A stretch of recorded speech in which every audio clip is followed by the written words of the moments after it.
Welcome to Harvard. Welcome to Harvard China Forum. We are very fortunate to actually have successfully attract you from the sunny and beautiful outside to see inside and discuss about the healthcare system in China. My name is Haoxuan Tong Haoxuan.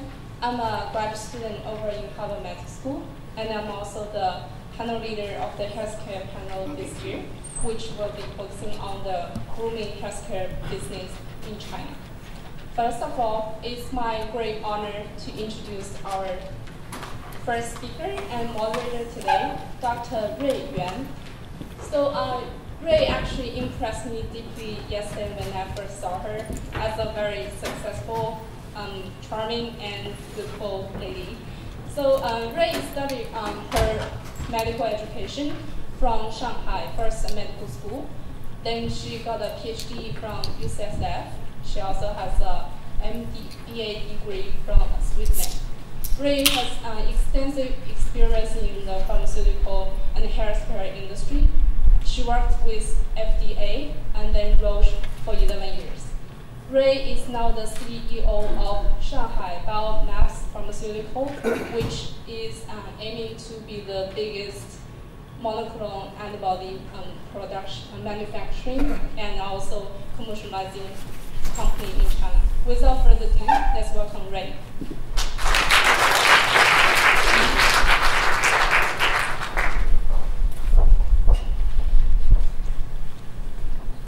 Thanks, Haoxuan, for the kind introduction.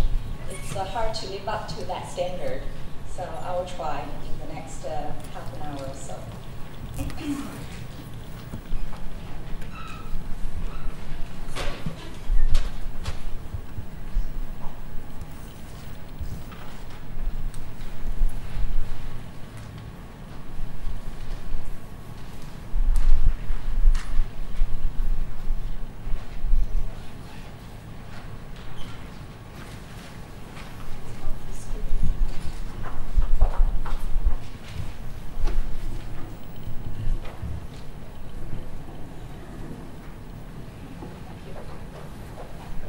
All right, it's a great honor to be invited to speak at such a high-profile forum.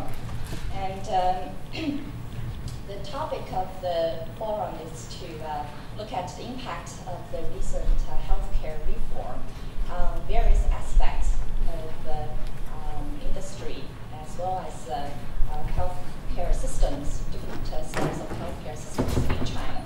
So I will given my past experience, I'm more familiar with the pharmaceutical industry, so that's the focus of my talk, but I'll try to touch on the other field as well.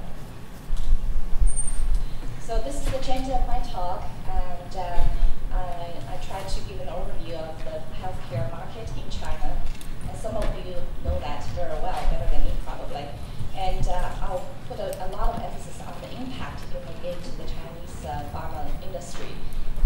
The strategic moves of the multinationals and the local companies in the middle of the reform, and I'll try to be bold enough to make a prediction of the pharma future. So everybody knows about the growth of the GDP in the past 10-20 years in China, and thanks to that fast growth of Chinese economy, there's actually a very strong driving force for the healthcare expenditure. So since 2006, as you see on the slides, we've been seeing on the average 19% of the growth, compounded growth, till 2010. And then if you look at the ratio of the healthcare expenditure over GDP, although the growth is tremendous, but the ratio is still at the 5 to 6% compared to the U.S., the major country like the U.S., healthcare expenditure over GDP, which is around 16%. It shows there's still a long way to go in the Chinese healthcare system.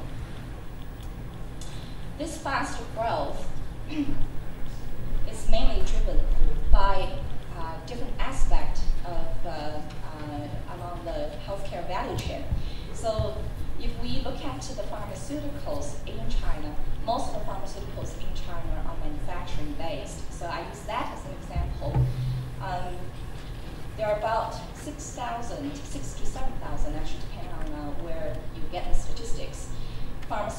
companies, manufacturing companies in China. And that is a very alarming number. Anything come out of China in terms of the number is huge, is big. So with the over 6,000 local manufacturers, most of them, over 95% of them, are actually engaged in pure generic production. And particularly on the API. Years ago, I remember Indian was the biggest API producer. Do all of us know what API stands for?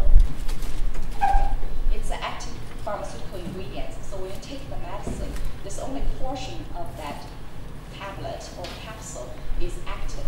Okay, that's the specific chemical structure is active, biological active, it's called API. So years ago, India was the largest API producer for the world, but today China is becoming the largest API producer. So when you produce an active pharmaceutical ingredients, of course quality, manufacturing quality is one of the most important aspects. Fortunately or unfortunately, China does have its own GMP, but not until the end of 2010. The national requirement of the GMP is quite different from the international standard. And the Chinese government is trying everything possible to change that picture to improve the GMP standard. GMP stands for Good Manufacturing Practice. Okay, it's the manufacturing quality. So today, I would say that compared to the international standard, we still have an inadequate manufacturing quality. And what most alarming and what the other panelists will discuss is from the R&D perspective. From the domestic perspective, even though we have a huge number of pharmaceutical companies in China, most of them have very limited R&D investment. That picture is changing right now, but compared to big pharma companies like GSK, the largest Roche, if a Chinese local company have an R&D investment of around 5-6%, that's already tremendous. Most of the companies have only 1 to 2% of the investment on R&D. And that is understandable if the whole country's background, industry background is on the generic, because the R&D activity work is already taken up by the innovator companies. And although the number is huge, most of the pharmaceutical companies in China actually have a very limited scale. And very few is getting a large scale, and that picture may change as the way that we pursue the healthcare reform. And the least, and probably the worst, is the big pharmaceutical companies in China so far had a very high energy consumption level, and that has already caused a lot of problems for the healthcare in the general population. So that's just on the pharmaceutical side. And once you have a product made in China, it needs to be distributed. So you look at that alarming number of 13,400 distributors, you can imagine the markups of the drug price before it gets to the patient's hands. So it's in terms of the drug distribution system, once the product is made out of the manufacturing and between the manufacturing side to the hospital side, there are a lot of distributors in between.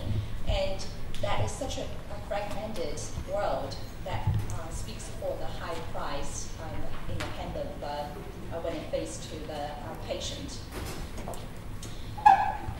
It's only 500 distributors among the 13,000 have annual sales around over 7.8 million. And what calls most attention is the hospital.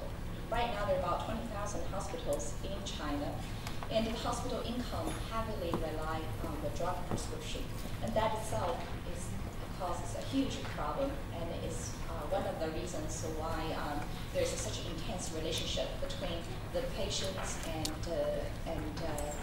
physicians today.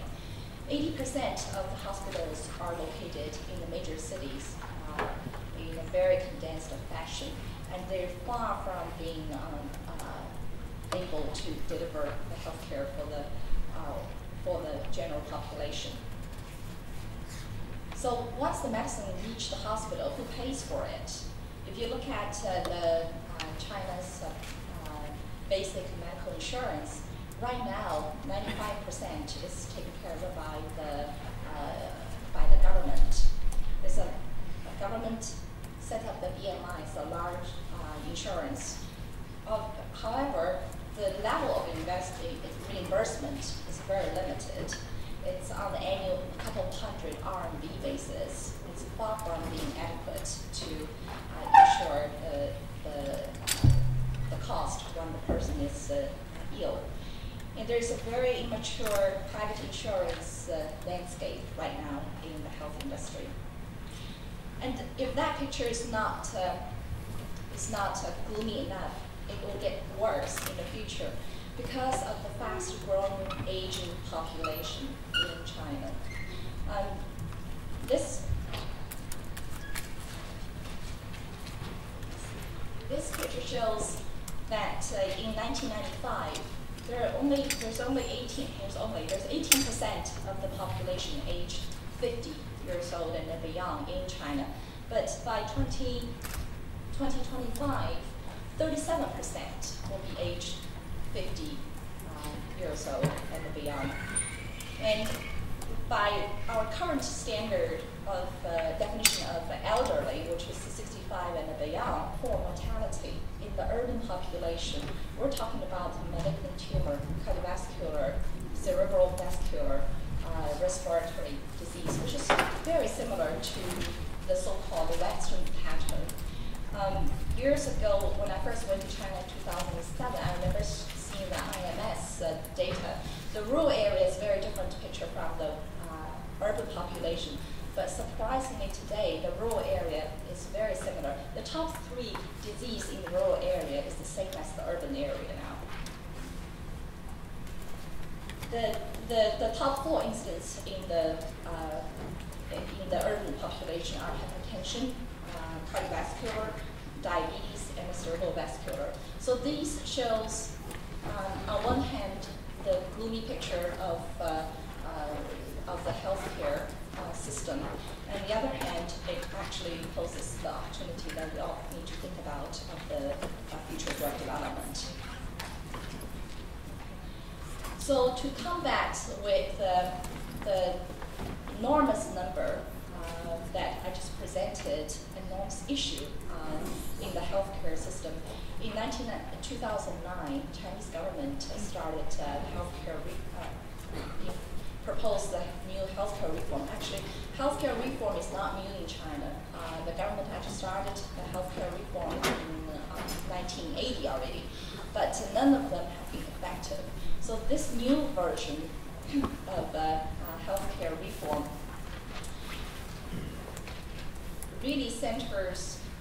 really based on the what I just described, the 3 bases. One is the increasing GDP, i.e.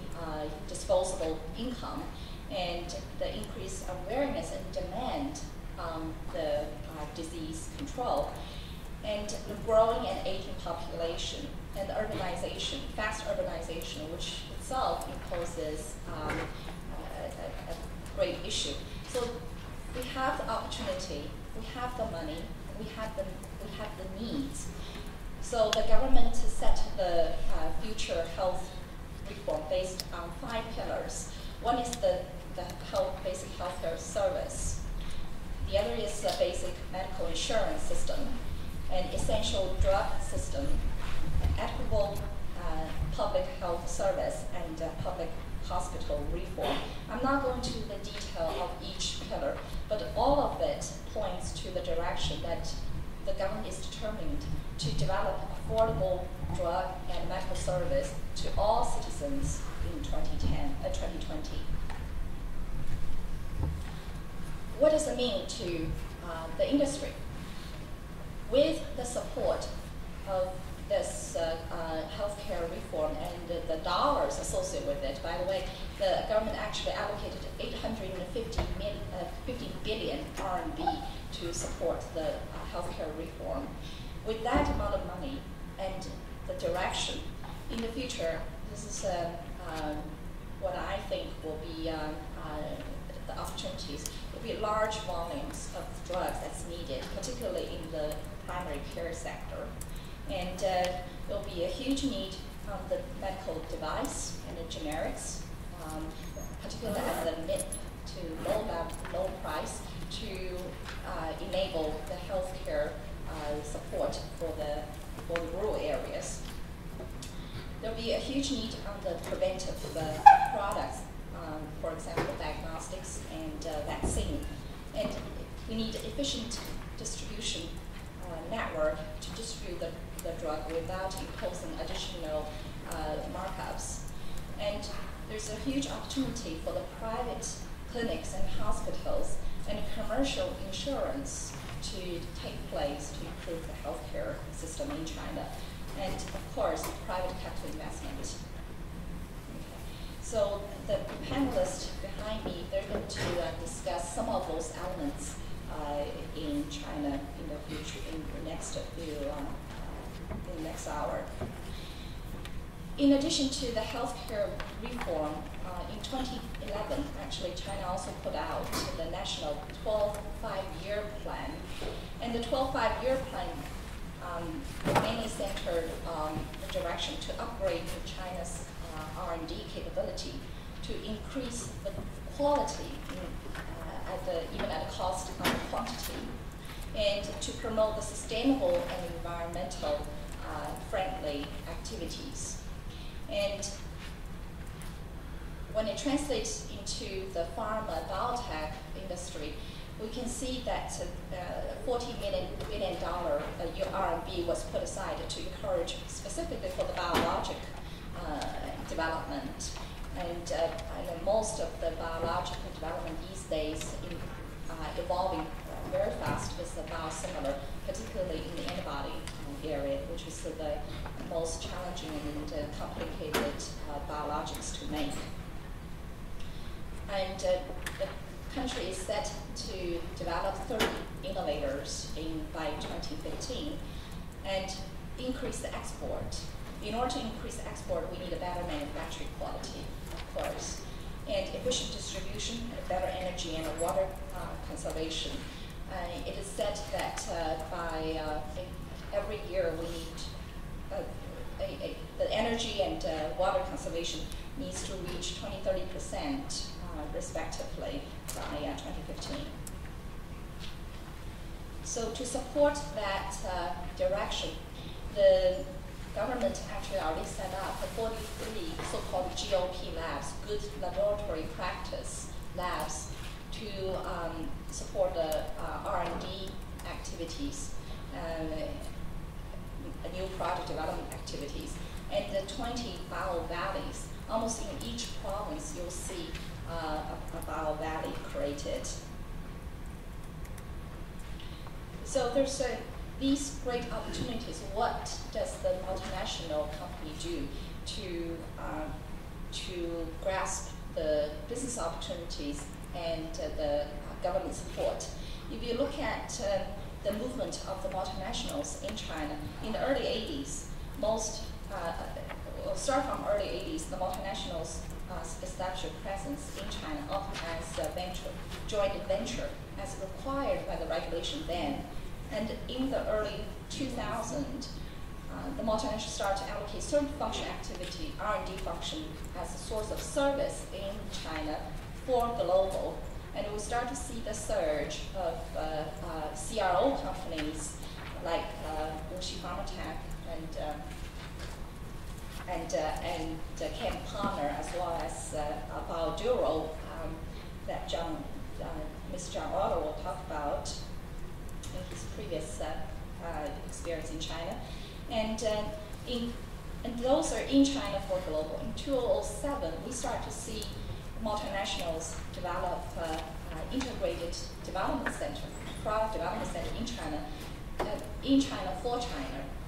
And 2009, with the surge of the healthcare reform, we start to see the expansion of the multinationals on R&D activities in China for Asia, and extended sales reach in the various Chinese market. And today, we see a lot of companies think about biologics and partnership and the portfolio when it comes to the China strategy.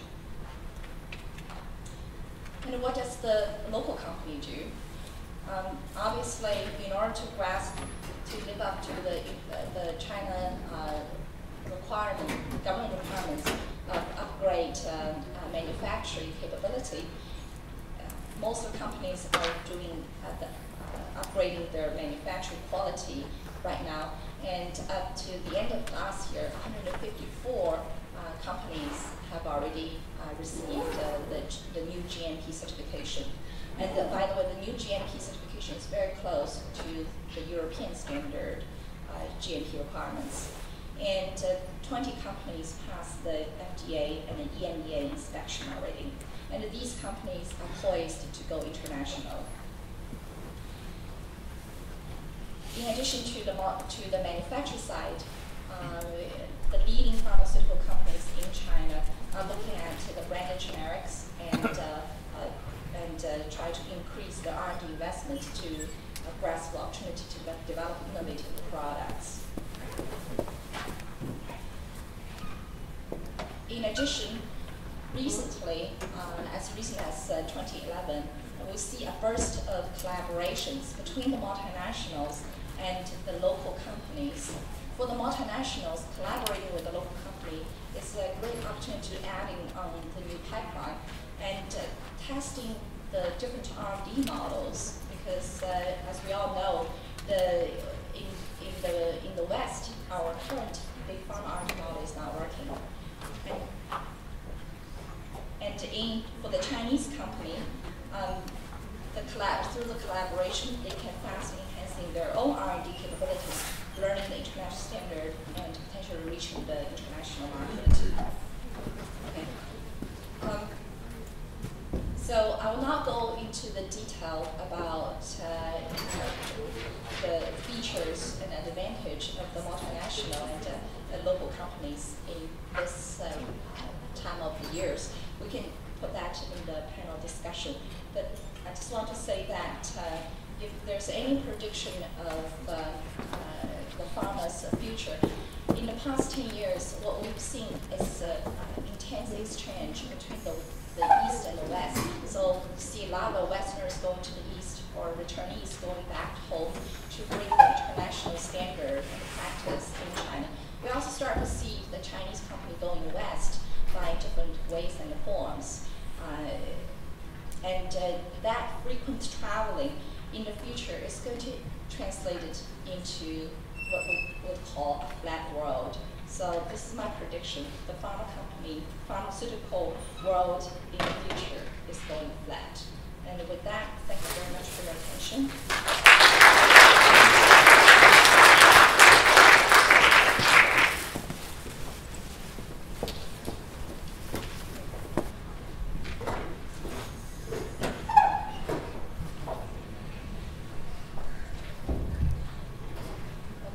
It's also my great honor to moderate this session, and I apologize, I probably took over a little bit more time than I should. The next speaker is Jingzi Wu, Dr. Jingzi Wu, who is now CEO and president of a new company called Ascletis. Did I pronounce it right? Ascletis. Okay, right. So Jingzi, like myself, had many, many years of experience of working for a multinational. And thanks to the recent opportunities that's given to us in China, he left GSK, which served for many years as the VP of infectious disease business unit, and now heads for his own company. So let's welcome Jingzi.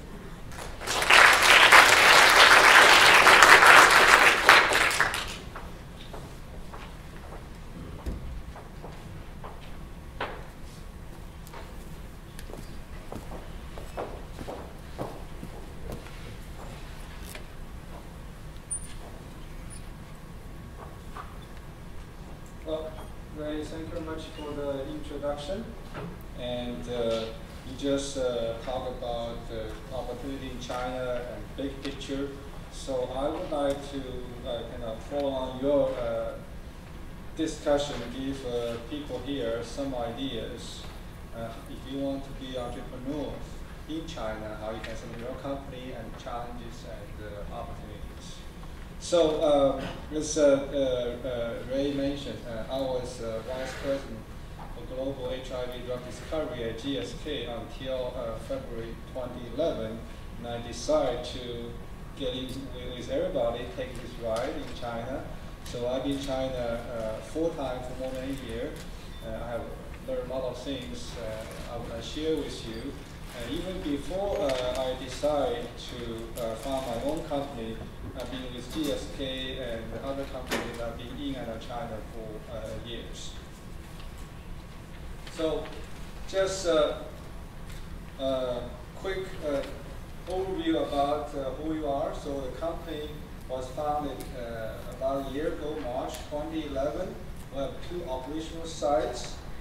One is in Hangzhou, which is a city about 45 minutes by high-speed train from Shanghai.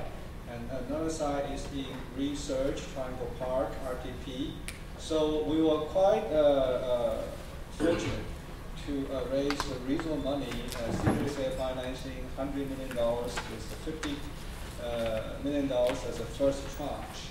And we do have a reasonable cash to go into the next few years. And our major investors are Chinese investors. So the reason I was lucky to have some options. We want to set up a company which is owned by Chinese investors. There were some certain advantages in terms of you do R&D and marketing in China. And our focus is cancer and infectious disease. So I'm not going to talk about myself. As you see, I've been involved for many, many years in big pharma and small biotech. And my partner is a very successful real estate developer. So we met 2010 at the peak of real estate development in China. At that time, he realized when you get the peak, the next one is a fall.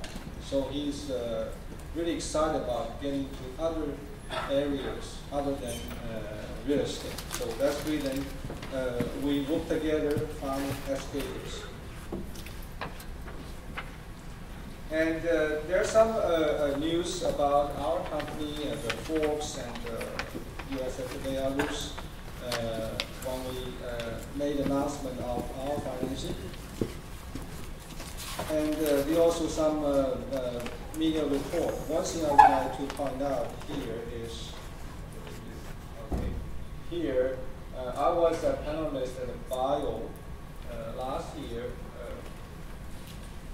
And one of questions I've been asked by many, many reporters and people in the audience, is China ready for innovation from A to Z? So that time, my view is after almost 10 years success of CRO industries and of many returnees from big pharma and from small biotech, China is really ready for innovation as the next wave of healthcare innovation in terms of drug discovery and development from A to Z. However, as I mentioned, China is not for everyone. Everyone look at China is okay, there's great opportunities, the big market, and a strong support from government, which is the case. For example, in terms of government support, and we all know China is #1 automobile market right now. If you look at the high-end automobiles, it's all from BMW, Mercedes, and others. So government realized they don't want the pharmaceutical business, a market become the second, the situation like automobile market. So they put a lot of money out there to support innovative R&D activities, especially for the local companies or so-called Chinese companies. So definitely there's a lot of opportunities out there. Second, as Ray mentioned, the pharmaceutical landscape is flat. And so many returnees have high training, a lot of experience, was holding very high positions in big pharma and biotech. They went back to China. So you have money, you have talent, and you also have market. Market, I'm not going to talk about because everybody knows the market in China is significant. However, based on my experience, if you look at the drug discovery, especially from a regulatory point of view, China is terrible. It takes much, much longer to get a CTA or clinical trial application approved in China compared to US or European countries. It takes about a year to 2 years. Here in US, 30 days. So there's tons of challenge over there, and also the experience of many reviewers on the SFDA board.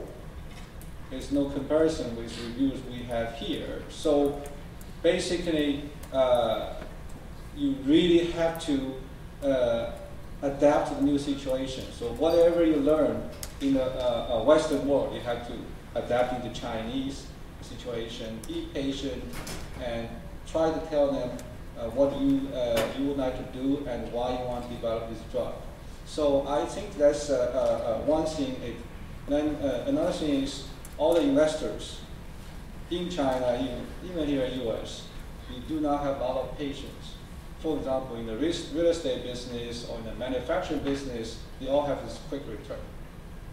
So in our business, the drug discovery development time course, you just cannot change dramatically. You can improve, but you cannot change. So all these challenges, I think, before you decide going to China, you have to think about, is there something for you? You're really ready for that. So the big lesson I learned is because we are these returnees, we say, okay, this is what we do business in US. So we go to China and say, okay, you don't do that, you don't do that, because the way I'm doing here in US is supposed to be this way. I think that's the wrong attitude and also wrong method. In China, you got to adapt into the system first, then you change it. You cannot just say, I'm going to jump in, I'm going to change everything, and you set yourself to fail. So you got to adapt yourself in the system, then change that. So, I'm not going to go through too much detail about our management team. As you can see, our management team is well experienced and a mix of Westerners and Chinese returnees from late-stage clinical to the drug discovery and lead optimization. Okay, so the time constraint, I'm not going to talk about this. So just give you highlights what we have achieved over last 12 months. So besides financing and putting together a management team, we signed MOU with both Hangzhou High-Tech Park and the Research Triangle Park in RTP, and we complete our 30,000 square foot R&D facility in Hangzhou, and we had a groundbreaking for our future Hangzhou headquarters, and also we received a significant grant.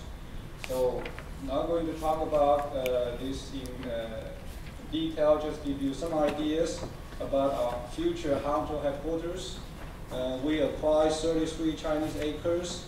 The total construction space for our headquarters is almost 900,000 square feet, all used for R&D, manufacturing, sales, marketing, and others. So here is the artistic view of our future Hangzhou headquarters. The last slide I have is our business strategy. As I mentioned, we need to accelerate the Chinese drug discovery and development. So we have two-pronged strategy. One is in-license, take the best from US, put it in China, and further develop. At the same time, we're building long-term values through in-house discovery. So, thank you very much.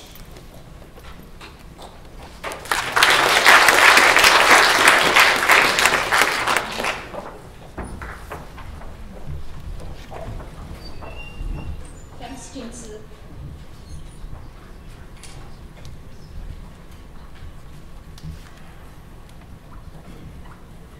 All right, next it's my pleasure to introduce John Euler. And many of you probably have heard that name already. To us, John is an example of entrepreneur. I think John was an entrepreneur since he was born. John has established, founded and co-founded many companies when he was in the US. And in China, he's well known for setting up the third largest CRO company in China in 2006, correct? It's called BioDuro. And recently he founded another startup company called Beijing. And I'll leave the time for John to introduce you what Beijing stands for. Thanks, John.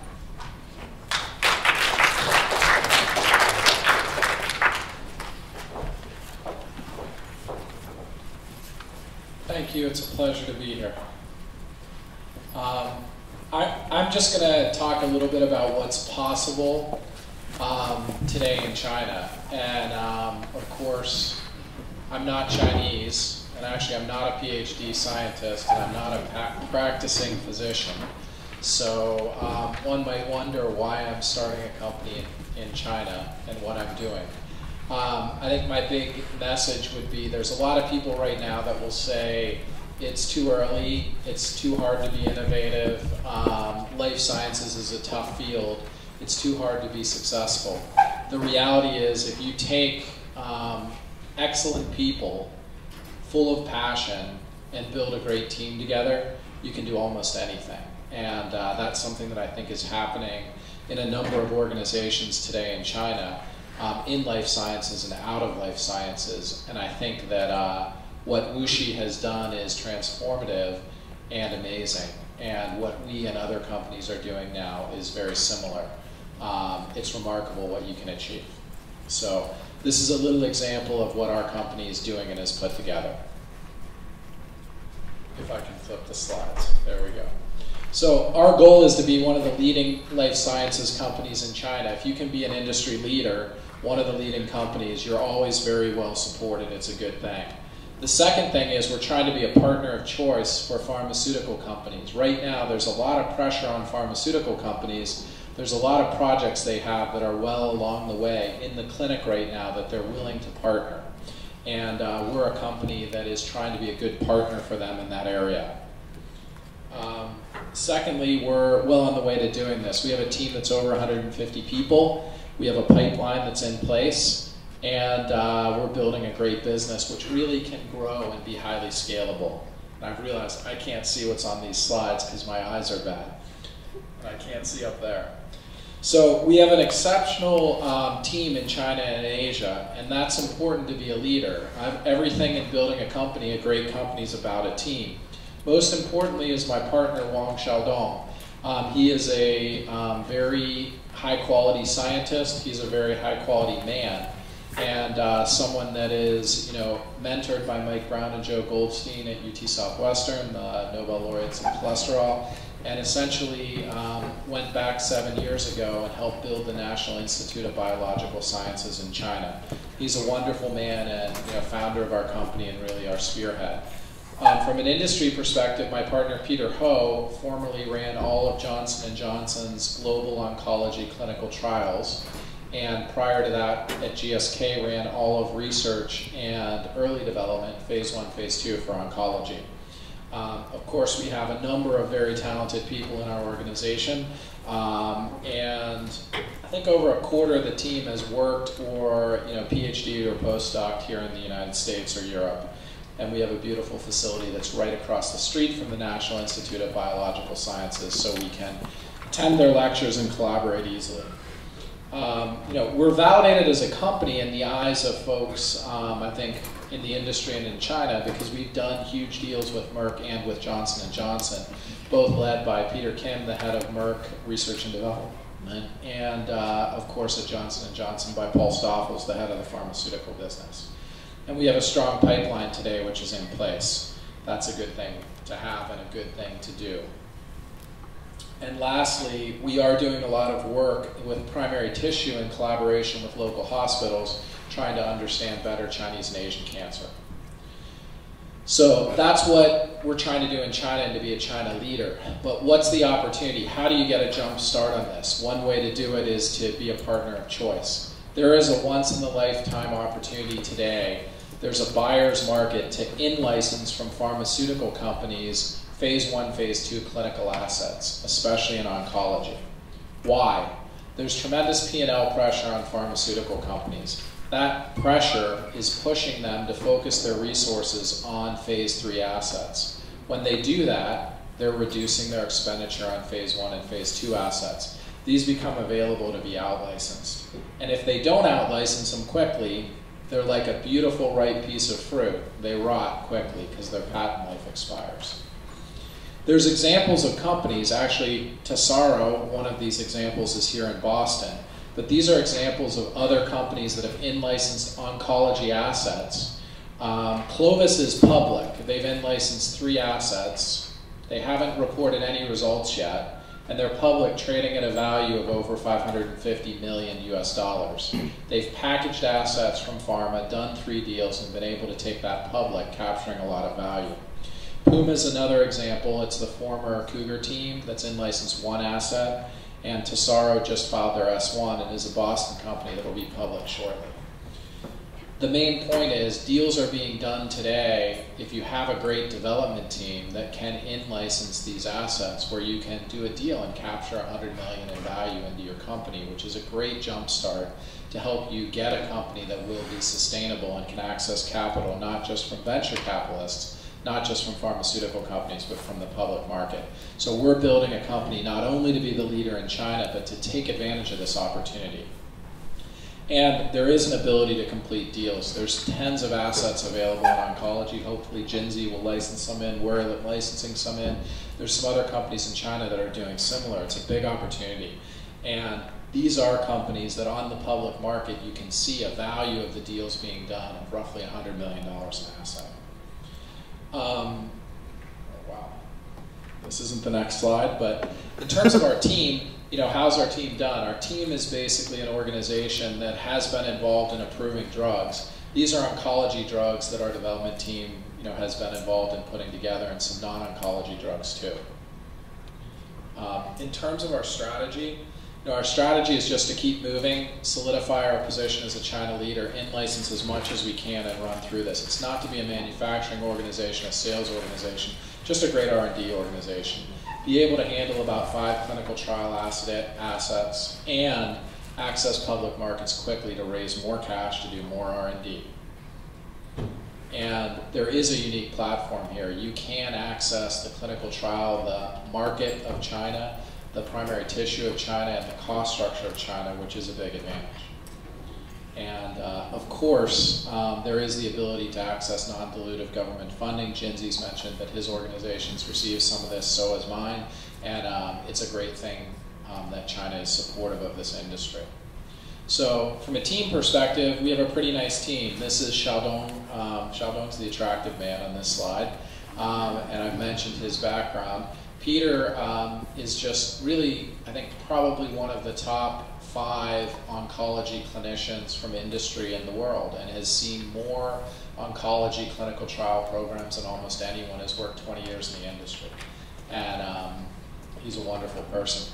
Peter's put together a team with lots of other very senior folks, and this is 4 of them. George has been in 7 years in China doing, in senior roles, oncology clinical trials. Judy was multi-billion-dollar oncology research and development teams, and it happens to be in Beijing.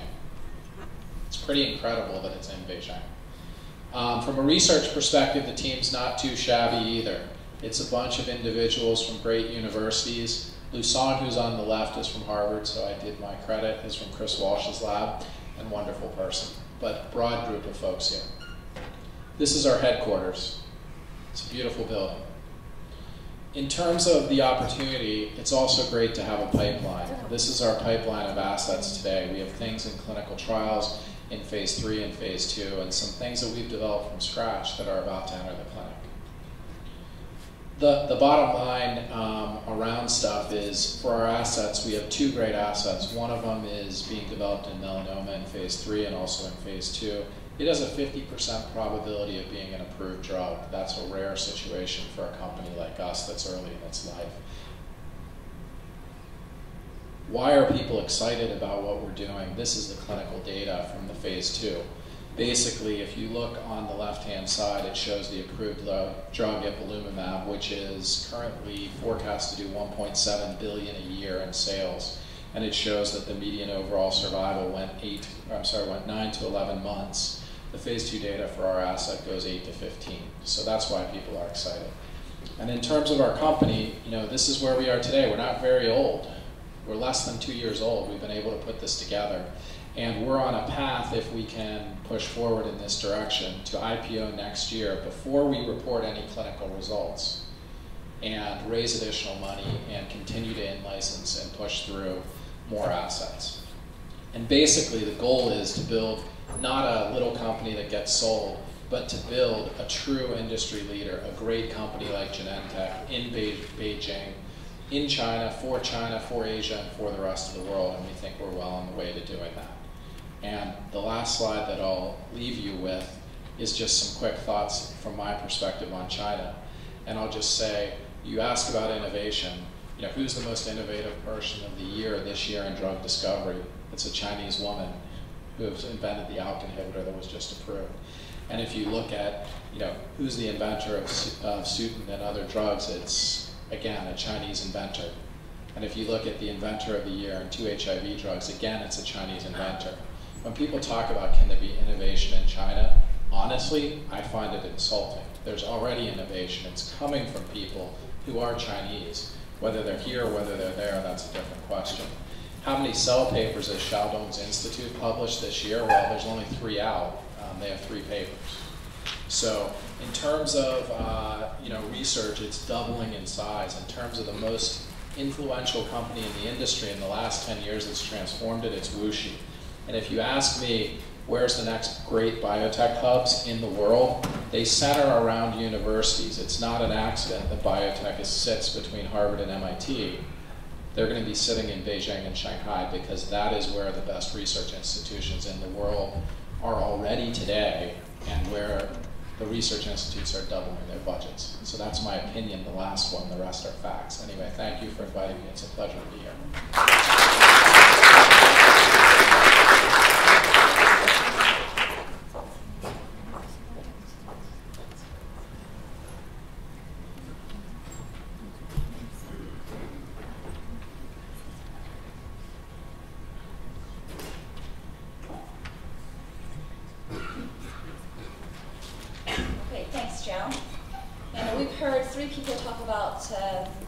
Pharmaceutics world, R&D and the big picture on the pharma side. Now let's switch the gear to listen to the next speaker, Dr. Wen Li. Wen to introduce the medical device world to us. Li had 25 years of experience in R&D and business management in big companies like Merck and Siemens.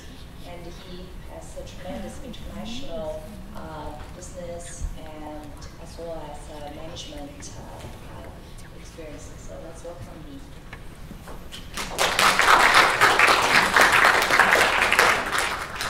Thank you, Ray. Also, thank the organizer have this opportunity to make this presentation here.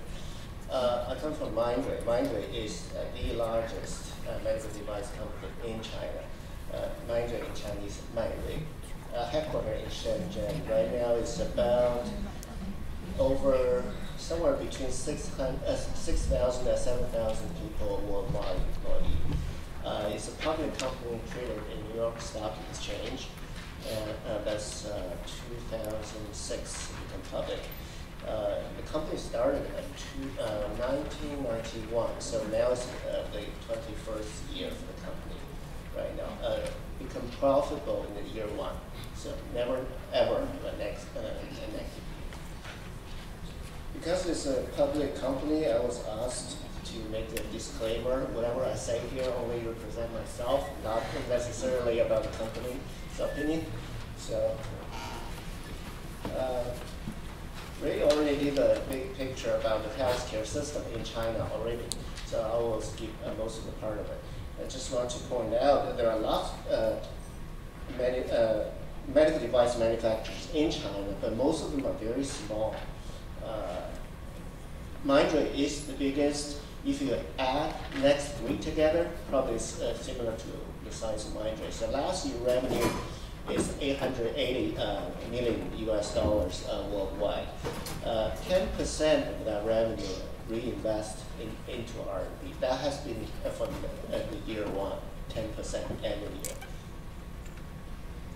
in R&D. For those of you who are not familiar with medical devices, those are the categories of the medical devices. You can see medical imaging, consumables, disposable goods. Medical imaging is a significant part of it. I was mostly involved in the medical imaging side of the business. For Mindray, there are 3 major businesses in there. The largest part of it, almost half of it, is called patient monitoring and life support.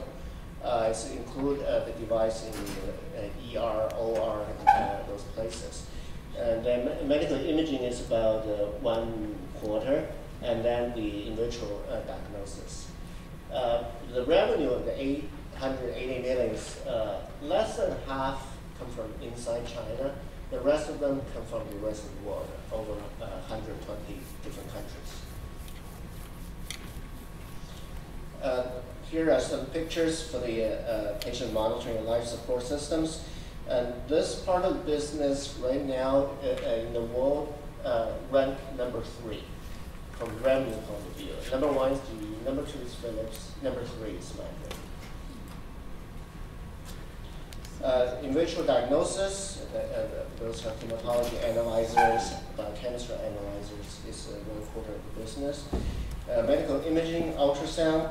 Ultrasound part of the business last year is about $200 million. I was responsible for that part of the strategic planning.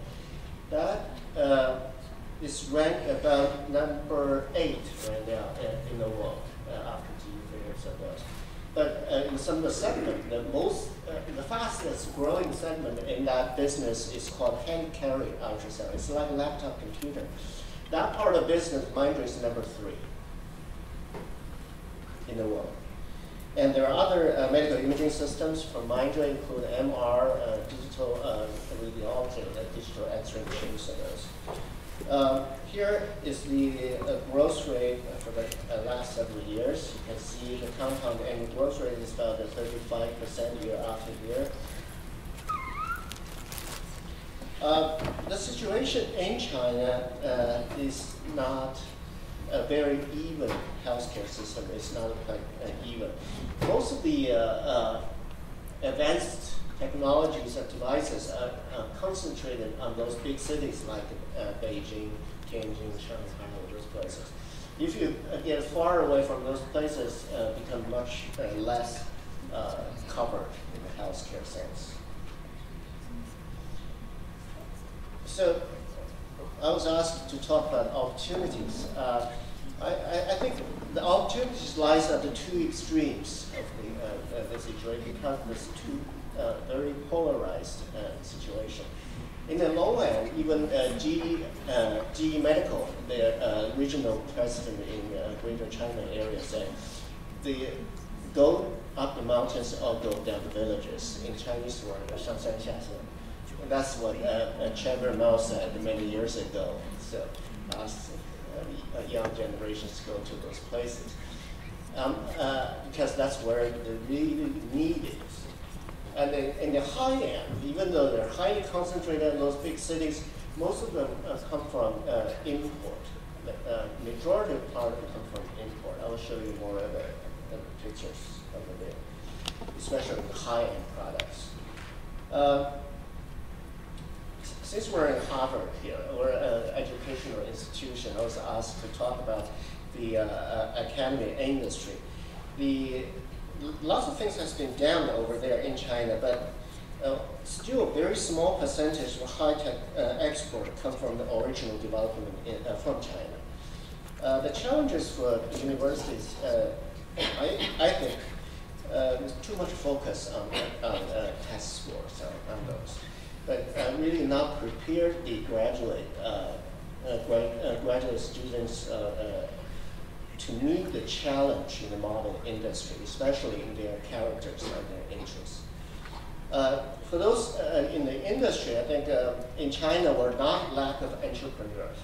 We're not a lack of very, very talented graduates from colleges. After that, we lack in every levels of those experienced people. So there are some other challenges like the mentality have to change. And also the creativity is not just simply you want the creativity, you can press out the creativity. You should have to have the environment. But the market is huge. The market is far from mature. You can see compared with other countries, the per capita is still very small in China, even though the overall over 10 billion already. So the market is definitely there. But as I mentioned earlier, the problem is most of the medical devices come from imports, especially like diagnostic imaging, less than a quarter made inside China. So try to sum up what I just said here. The lesson we can, or the story we can learn from the Mindray's history is the opportunity in the underserved area is huge. That's how Mindray becomes successful. In Chinese word, that's called 农村包围城市. And the multinational already realized that. The GE put a lot of efforts to fight with Mindray in those places.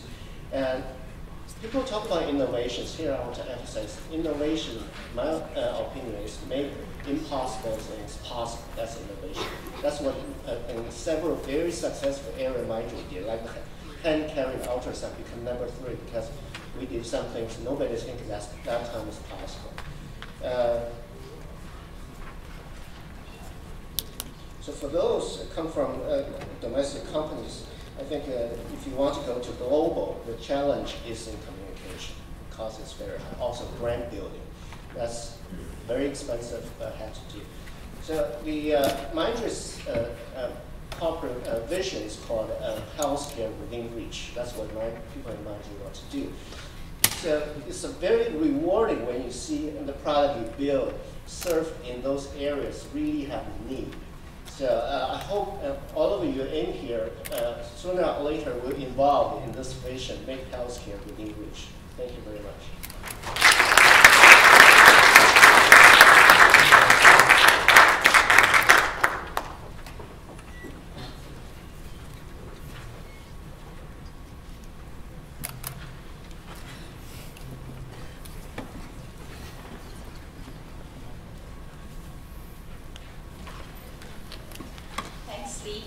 And our next speaker is the most fascinating person I met during this trip, Dr. David Roy. Dr. Roy is a famous pediatric orthopedic surgeon working at Morgan Stanley Children's Hospital in New York. He's not only a famous physician, but he's also a great educator. His passion on volunteering work has taken him to Africa, East Europe, and China. In the past 12 years, he served as a Chief Medical Officer of the Children of China Pediatric Foundation, a nonprofit organization that sends pediatric medical teams from the United States to China to provide medical education and perform surgery on orphans to correct disfiguring birth defects and disabilities. There are many unique aspects of Dr. Roy, which you can hear from his presentation. And more than that, his next speech is going to tell us from the healthcare delivery perspective. We have the medicine, we have the medical device. Ultimately, these tools, means needs to be delivered in the hospital side to really bring benefit to children. And let's listen to Dr. Roy's perspective on healthcare reform. Thank you very much for that kind introduction. I feel totally overwhelmed being here today by these people who are so important to Chinese pharma and industry and innovation. I'm just a provider, basically, someone who does surgery and teaches surgery. But today I'm going to make a few comments about how I interpret what's happening with the healthcare system in China. I'm going to talk a little bit about the not-for-profits that I help run here in China, and talk about what we hope to do in the future. So I've had a lifelong interest in volunteer medical care around the world, and that brought me to China in 1998 to work with Children of China Pediatrics Foundation. And that gave me an opportunity to experience working in Chinese hospitals. And unfortunately, it exposed me to how badly managed they are. And that led to a further expansion of my role here to include management and policy education, which I think is a critical part of implementation of any kind of reform. So we have a very difficult triumvirate to deal with here. We want to make healthcare accessible, and that's kind of like the basic tenet of the current Chinese healthcare reform system. But it also has to be affordable. The economy has to be able to support this, and it has to be quality controlled in a way that will allow that care to be excellent. We were talking about how many institutions that are the healthcare managers in the PRC have to deal with, and we counted, not including just hospitals, but all kinds of healthcare providing institutions, hundred thousands. You know, it's huge, and of course, population that's 1.5 billion. There's it's just the scale of the problem is boggles the mind, and particularly for those of us from the West where we don't have such scale. If you look at the certified physicians, which doesn't even begin to touch the number of actual healthcare providers, this is also a huge HR problem that the healthcare reform has to deal with too. So I use this as a preface because it's amazing to me that what is being accomplished despite these huge numbers. So we need more access. How is the government going to help us provide that? There are new resources now. Foreign capital is now legally available for developing resources within China, private capital as well. The public hospital reforms, I think, show great promise, although as someone who operates in public hospitals on a regular basis, I can say I can't really see it happening just yet, but it is, has the promise of helping. And of course, the development of primary care, which I think is going to be critical. And actually, we haven't talked about this today, but the development of a good primary care system will obviate the need for so much pharma. Because if you actually prevent disease instead of trying to treat everything, that would go a long way. If, for instance, if part of healthcare reform were to campaign to stop smoking in China, that would make a huge difference in health in this country. And of course, the other kind of new resource is the insurance that the Chinese government has begun to impose. I was in China in March, and I put this slide in because it's a kind of constant drumbeat now of healthcare reform. This is from the China Daily on March 23rd, talking about additional diseases that have been added to the list that will be treated for the rural insurance patients, including lung cancer. And this announcement by the Minister of Health talked about that it was an attempt to further reduce medical expenses for the rural inhabitants. And this, right now, it's amazing to me that in the time I've been coming to China since 1998, we've gone from practically zero to 800 million people covered by at least some sort of healthcare insurance, which is a great victory. So the insurance reform has been I think, a great experiment, and I see it beginning to have an impact in the hospitals, in the second-tier hospitals where I generally work in China. And I'm looking forward to seeing how the private insurance companies are able to make headway as the middle class in this country grows. So I want to talk just a moment about an important aspect of, or technical aspect of healthcare reform, and that's the imposition of disease-related groups on the Chinese healthcare system. This has been, as the hospital and providers are approaching the consumer, now with insurance, how do you control costs? Well, in the States and in Europe, most diseases are treated in hospital, inpatient diseases are treated under a DRG. And that DRG limits the amount of money that can be given for the treatment of that individual patient. This has a big effect on pharma, of course, because that means the hospital is going to get paid a certain amount of money to treat that disease no matter what happens. So that would include the drugs that are given to that patient. But the DRG can truly affect cost because it incentivizes the hospital to discharge the patient quickly and to be efficient. It incentivizes quality because quality can be measured looking at outcomes versus DRG. And I know that cost and length of stay, of course, are totally related, but I'm always surprised at how long patients stay in hospital in China. It's a little short of shocking to me at this point in time that we're still average length of stay in China is about 14 days, and it's much too long. As an example, appendicitis. The Chinese DRGs really is just one. It's kind of acute appendicitis. This is a list of DRGs we work with in the U.S. So we need some, obviously that this needs to be fine-tuned, but it's right now a blunt tool, but I think a very important part of the effort that the Chinese are making. So these reforms to improve quality of care include those that will approach patient safety, patient satisfaction.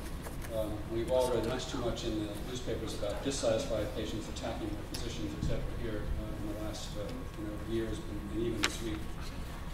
Effectiveness and efficiency, improved outcomes as measured by patient-based outcomes in addition to the technical outcomes, and reducing unnecessary costs. So the competition is going to be real, and I think this is going to be a real wake-up call to the public hospitals for sure, but I think it's going to be good. I really do think that market forces can help improve quality and even accessibility. So International Healthcare Leadership, which was my second not-for-profit here in China, recognizing these issues, I worked with the faculty from Renmin University and others, and the faculty from the Mailman School of Public Health at Columbia, where I work. And we devised some strategies for helping with teaching healthcare management and evidence-based policy. Because the lack of training is holding back the development of the Chinese healthcare system and its dilution of healthcare reform. No matter how wonderful the reforms are, as they are articulated on the national level, if they can't be implemented, they're not useful. We think that general management courses like the MBA are not tailored to healthcare, and hospital management courses offered in the business environment don't include policy development and public health. And just as an aside, I mean, hospitals, even major first-tier hospitals in China, have not recognized the value of having management teams. And we've been hearing about teams today. The teams that have been successful in getting innovation to occur in pharma have just not been adopted by the hospital management system. So this need for training led us to devise a curriculum that we are preparing to offer at Columbia, mostly to executive level people.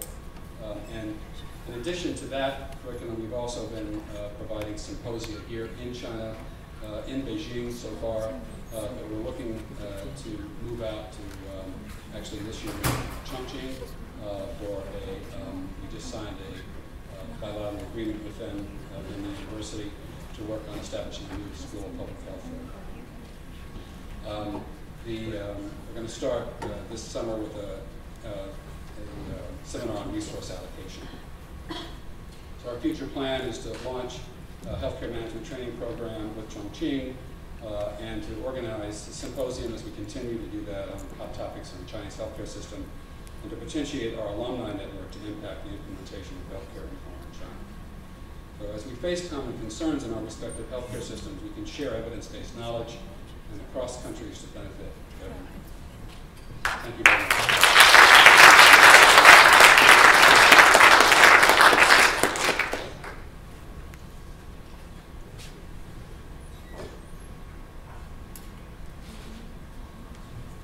Thanks, David. And our last speaker is Dr. Jie Wang, who is a well-known expert in the cardiovascular research and the industry. He's right now a professor at Columbia University, but in addition to that, he has established a couple of companies in China, and he was also the dean of the medical school of the Nanjing University. So let's welcome Jie to introduce his experience. Thank you very much. I'm so glad she did not mention that Jay has more than 20 years experience, because that really reminds we're all really getting old. David already touched the hospital, talking about the team, and also Li Wei also talked about the first year, the go-to Shangzhen Xiaxiang. Now, I will show you what the Chinese hospital look like, what we are, what we do, how should we do, what we will do, okay? So, you see the title here is say the transition of 3A hospital. What's a 3A hospital? 三甲医院, which is, this I did not make it. Some of my American friends told me that's a 3A hospital. I said, okay, I learned from you. So the reason I say that 3A hospital, because I don't have experience with other hospitals. Okay? This is the only hospital I have experience with. And also this is a hospital which take the leadership in the entire Chinese medical health reform. Okay? So, number one, you have to look at this. As the economy grew, as the society developed, the missions of the 3A hospital have been changed. As you know, we have two major missions in the past. Number one, clinical service, to see patients. Number two, teaching. We teach medical students. Now, we have another mission, which is research. Why we have to do research? Because of these guys. They give us new medical devices. They give us new compounds. We have to test those devices. We have to test these chemical compounds at our hospital. So we have to do research. Okay, that's why. But however, you will see as a 3A hospital, example, Jiangsu Province Hospital, also called Jiangsu Renmin Yuan, and also it has three different names. It has called Jiangsu Sheng Renmin Yuan, also called Nanjing First Affiliated Hospital of Nanjing Medical University. Also it has another name, which is called Jiangsu Sheng Linchuang Yixue医院, which is three different names, but one team basically, but with different responsibilities. For instance, Renmin Yuan is doing clinical research. Di Linchuang Yixue Yuan, which is doing teaching, and the Linchuang Yixue医院, which is doing research. This is the ideal, but I will show you what we are really doing there. Okay, the hospital, as David mentioned, any Chinese hospital, American physicians or surgeons working in, they got offended. They're shocked because it does not look like a hospital, it looks like a supermarket. One research grant last year. What that means, some province hospitals, they only have like a 2, 3, or less than 5. But the Jiangsu Province Hospital, we had 81 last year. So if you look at the money we have available to do research, it's more than $100 million US a year. That's a lot. Okay. We also publish a lot. Now, I show you how many drug tests we did in the last several years. You can see that it's a huge number. Okay. And including almost more than 200 multiple hospital clinical trials, which we do this with other hospitals together for the multiple large pharmaceutical companies. And so our hospital is really located in the country. It's one of the top 10 for sure. Okay. Now, as I said, the mission is changing. I have to say the missions have been changed. So we have to change our hospital from clinical service teaching to clinical service teaching and research. We are trying to convert our hospital to a research hospital. So every time I say this at my hospital, everybody against me. All my associates, other vice presidents said, Jay, we already are a research hospital. I said, no, we are not research hospital yet. I show you why. Okay. Challenges. If we wanted to be a real modernized, the real concept of the research hospital, you have to have proper hospital structure. You have to have a physician scientists, not only physicians.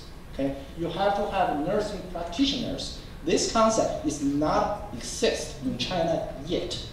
Okay? We also have other specialists. We need to have engineers, computer programmers, statisticians. We do not have those things. At our hospital, 3A hospital, one of the top 10 hospitals in China. And also, they have money. That's a good thing. Okay, as David just mentioned yesterday, one of the hospitals he went to their OR is much better than the OR at Columbia. But however, in terms of the teams, management, terrible. Okay. Now, the most critical thing and the difficult thing to change is the culture and mindset. Okay. You may have hospital structure, you may have those things, but if you do not change your culture, you do not change your mindset, you cannot to be a research hospital. I'll show you why. So I give you those cases, tell you where we are. For instance, every time, now it's much better since I work at this hospital, every time we have a new drug test, particularly from US companies, everybody jumped on the table and said, Jay, we cannot do that, Dr. Wang. I said, why?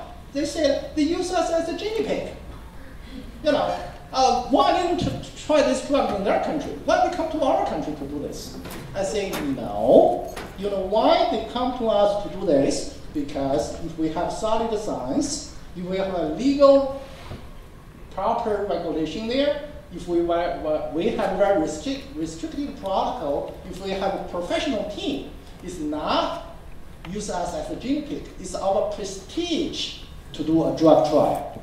Okay, let's present the high standard of your hospital. Otherwise, they will not come to us. So we have to change this. This culture has to be changed. Now, I'll show you another example, which you will be a little bit surprised when we talk about medical devices. One medical device I did last year was acquired by Medtronic, a huge number, more than $1 billion. I was one of the inventors. And this use a device to treat hypertension, which is take the renal nerve away. You can treat hypertension. For instance, systolic pressure decreased by 32 millimeter mercury after 3 years, one treatment, 40 minutes. Okay.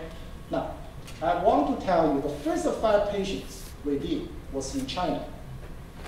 But I tell you what we learned from there. Our Chinese collaborators, without telling us, they put their data, they put this data into one of the province Xinyao. I will mention which province. Okay, so this is really not tell us, and also data was wrong, and they fake data as well. They convert our research protocol to a paper.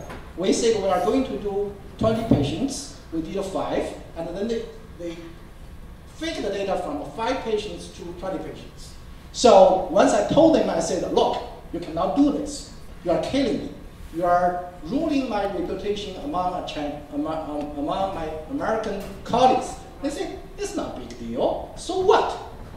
So this is the culture, okay? This mindset. Of course, I also want to show you a good case. This is we did this at the Jiangsu Province Hospital. This is really revolutionary we use a pacemaker to treat sleep apnea in patients with heart failure. This is #1 in the world, okay? And we published a paper just come out on one of the highest end journal, CHEST. This is the first paper we published on the CHEST. So through those 3 cases, I want to tell you we are working towards to be a research hospital, but we are not there yet. Okay?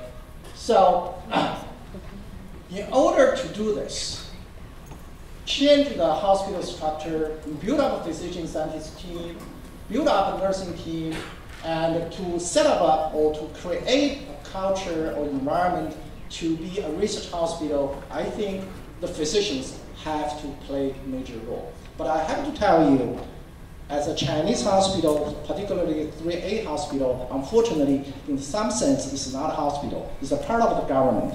So as a physicians, they have a very little chance to give their voice, okay?